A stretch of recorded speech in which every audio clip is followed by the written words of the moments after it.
It wasn't dramatic. That's the part that's hardest to explain to people who weren't inside it. There was food. Most of the time there was food. The lights stayed on.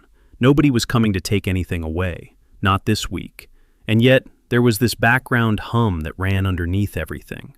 A particular kind of attention that operated in your household, and that you absorbed long before you understood what money was, or why it carried the weight it did.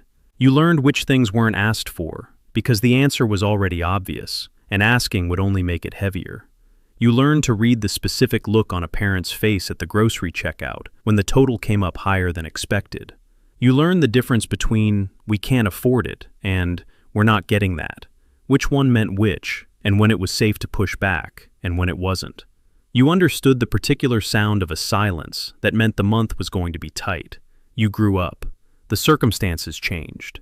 You earn more than your parents did at your age, maybe. And you still check your bank account more times than you need to. You still wince at unexpected costs, even when the money is there. You still feel, underneath the stability, this low and persistent sense that it could all go thin again if you stop watching. That is not anxiety without a cause. That is the specific shape your childhood left in you. And the psychology of it runs considerably deeper than most people who were never inside it ever understand.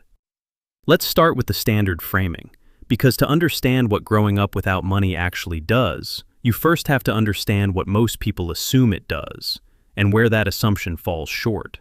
The conventional understanding is material. You didn't have certain things. You missed certain experiences. And when the financial circumstances improved, when the income grew, when you left and built something different, the deficit resolved, because the absent things became available. That framing captures the surface and misses the structure entirely. Because what growing up in a financially scarce household actually does isn't only limit access to objects. It trains the nervous system. It shapes the developing brain during the years when those systems are most plastic and most permanently altered by the environment they form inside. It creates a specific orientation toward the world, one built around monitoring, anticipating, and preparing for the moment resources might run short, that does not automatically dismantle when the resources stabilize. The person who spent their childhood watching every dollar does not stop watching them because the account is now full. The child who learned to read financial tension in the faces of the adults around them does not lose that fluency when the tension disappears. These are not habits that resolve with improved circumstances. They are the architecture of a mind that built itself inside those conditions, and architecture is not easily renovated. The term for what that experience produces is scarcity mindset. Coined by behavioral economist Sendhil Mullainathan and psychologist Eldar Shafir, the scarcity mindset describes the specific cognitive state that forms when a person spends extended time operating under resource scarcity. The mind under scarcity becomes highly focused on the thing it doesn't have enough of, acutely attentive to risk, creative with limited resources, and alert to any signal that the supply might be threatened. In the short term, this is adaptive. It makes you better at managing what little is available, but it comes at a cost. The tunnel that keeps the scarcity in view keeps other things out of it. Long-term thinking, open exploration, the ability to consider possibilities beyond the immediate constraint.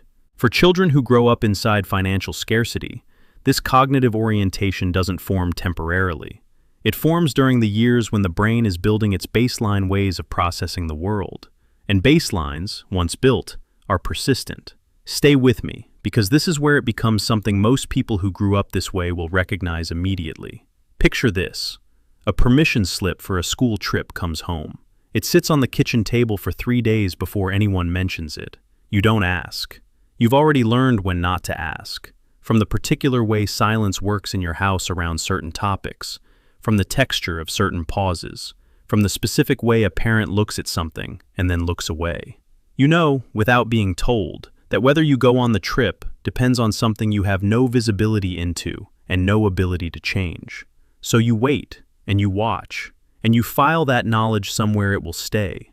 That act of watching and filing, performed hundreds of times across a childhood, does not disappear when you grow up. It becomes the default posture of a mind that learned, early and thoroughly, that the ground beneath financial stability is thinner than it looks. The research documents what that experience does at the structural level. Research published in JAMA Pediatrics in 2013, led by child psychiatrist Joan Luby and her colleagues at Washington University, found that children from families living below the poverty line showed measurably smaller hippocampal volumes compared to children from above poverty households. The hippocampus is central to stress regulation, memory consolidation, and the ability to contextualize threat, the precise systems most engaged by a childhood spent monitoring financial risk. The difference was not subtle, and it was not metaphorical. It was structural, measurable, visible on a brain scan. Childhood financial stress does not just create difficult memories, it shapes the physical development of the organ responsible for processing them. And here is where the framing of this psychology changes. Because the hypervigilance around money, the account checking, the wince at unexpected costs, the inability to feel financially safe regardless of what the balance actually reads, is not a flaw in your wiring. It is a trained intelligence. It was built, piece by careful piece, across a childhood where that vigilance was the accurate response to the actual conditions of your life. The nervous system that learned to watch for financial risk was doing exactly what a nervous system is supposed to do, preparing you for the environment you were in. The difficulty is not that it learned, it is that it never clearly received the signal that the conditions had changed. And alongside the vigilance are things that rarely get named for what they are. A resourcefulness in solving problems that people raised with more never needed to develop. An appreciation for small things that abundance over time can genuinely erode.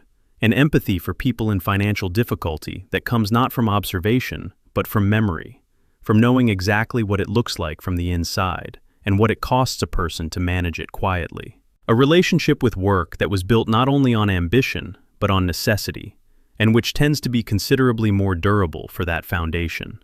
The childhood was difficult in ways that left specific marks.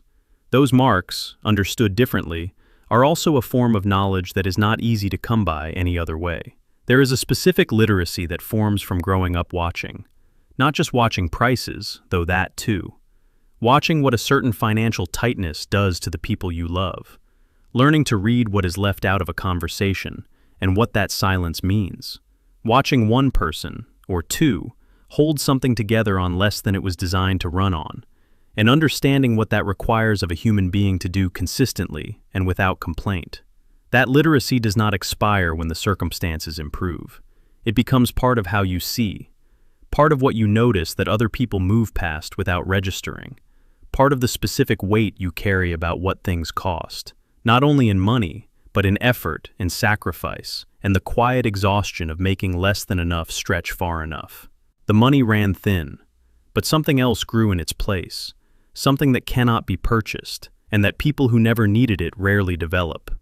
If this named something you have carried for a long time without having the words for it, hit subscribe. There are a lot more videos here about what childhood leaves behind and what it quietly builds. And if this one landed, you will want this next. The psychology of people who were raised by a single parent. The specific household structure that formed an entire generation of children, and what the research says about the adults it consistently produces. That video is right here.